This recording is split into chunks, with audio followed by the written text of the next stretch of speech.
Unboxing time. চলুন আজকে একটি পার্সেল আনপ্যাক করা যাক। আগে বলে রাখি, এই পার্সেলটা অনেক আগে বলতে অনেক আগের, গত বছরের সেপ্টেম্বর মাসে এই পার্সেলটা আমি রিসিভ করেছিলাম।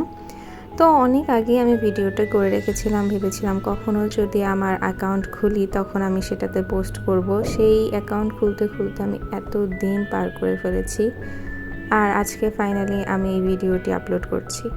এখানে মূলত অনেকগুলো স্কেচবুক আছে, আর এখানে সবগুলো স্কেচবুক কিন্তু আমার ছিল না। এখানে এইটা এবং এর আগে দেখানো কফি থিমের যে স্কেচবুকটা ছিল সেটা আমার, আর বাকিগুলো ছিল হচ্ছে আমার একটা ফ্রেন্ডের। আর কফি থিমের একটা স্কেচবুক আমি একটা ফ্রেন্ডকে গিফট করেছিলাম। এই ভিডিওটা যখন করা তখন হচ্ছে এই সব স্কেচবুকগুলা পিক্সেল পেজে নিউলি লঞ্চড হয়েছিল সেই সময়কার। কিন্তু মজার ব্যাপার হচ্ছে এখন পর্যন্ত আমি একটা স্কেচবুকও ইউজ করিনি। তো যাই হোক, এখন আমি আস্তে আস্তে এগুলো ইউজ করা শুরু করব। আজকের মতো এতটুকুই। আল্লাহ হাফেজ।